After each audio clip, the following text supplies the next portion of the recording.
the notice out. If you use the courier, you're not gonna hit the paper if you call an emergency meeting in 3 days or 4 days. Right, but if that's the case and you miss the publication for the courier, you can put it on the website. Then yes, you and can't put it on the you're website, yeah. That satisfies the open meetings law requirement, but a lot of people like to see it on It's the. like what Rusty said, it's a local paper, the county uses them, down the town uses them as well, Oh, we need them. I mean, they're an option for us, yes. and they treat it as well. The last little piece on that would be, so you voted to do that. I don't know, Rodney's been here forever. Maybe, if you decided to change your mind, we're not locked into that particular thing. You could change your mind on that. Okay, thank you for that. I'm not asking you to decide a second, but I'd like you to consider changing that. Last thing is the fire department with the chief. We have been with the citizenry, the various village boards, and the fire department fooling around and going around for years and years and years about finding a way to support our EMS system, and we continue to drag our feet and not find a way. This is important, and I know you know that, but this is very important that we finally do this. It's gonna, we do 2,000 calls a year. We're insane. It's going to be a major tax burden. If it's $200,000, our general tax burden is every $20,000 as a percent. That's a 10% tax increase right there if we have to do $200,000 to pay for EMS. That's an extremely important thing. Let's get that done this time. Thanks. Thanks, Russ. Anybody else with public comment? Can anybody update us on what is going on with the historic preservation advisory council committee? Was anything I said incorrect about it not functional? I mean,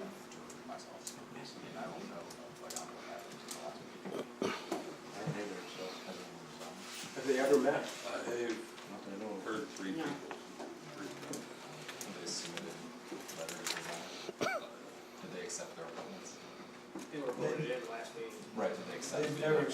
They've never accepted the appointment, and I got some email from, I think the mayor, that said that two guys, wanted to get off already. But, yeah. Then we also have an opening on the planning board. Lisa, presiding the planning board. Zoning. So if I can, Jeff, I would say the village needs to follow up with the persons appointed at all the boards and just confirm, are people still serving on the planning and zoning? Has anyone accepted their appointments to the committee? And then if there's any vacancies, then the mayor would need to be appointing whomever. And then, of course, certainly people in the community, as well as Trustee Van Heusen have mentioned, perhaps revisiting the OHPC issue. But until that gets done, there is an advisory committee in place, and I've said this before. Ultimately, under the new local law, the village board retains the authority to approve any applications for projects. And so, if there is no acting advisory committee, then those projects should be coming to you folks, which means I think at the next meeting, I think there's probably some things that need to be acted on.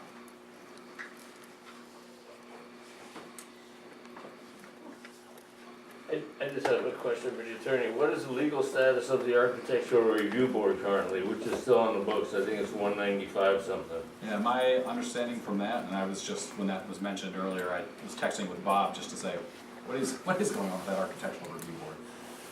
Bob McCurdy, the former village attorney, said that in his tenure as the attorney, there's never been anyone ever appointed to that Architectural Review Board. It's essentially defunct, and it's a non-entity. It's not being enforced. Certainly, is it an option to I'll say resurrect that and make it an actual committee or a board again?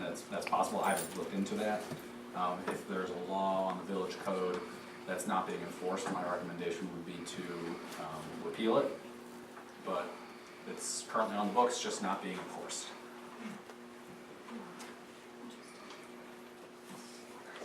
I just have kind of a dumb question maybe, but it sounds like we're going to have a wonderful restored fireman's fountain.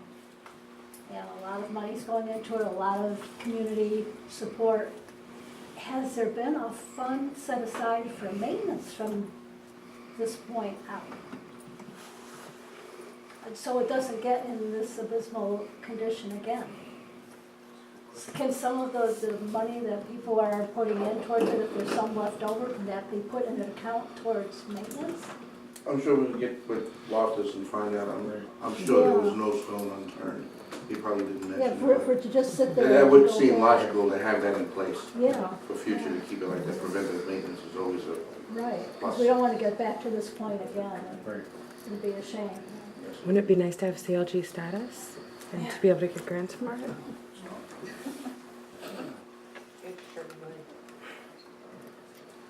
Anything else? All right, we'll adjourn to executive session then.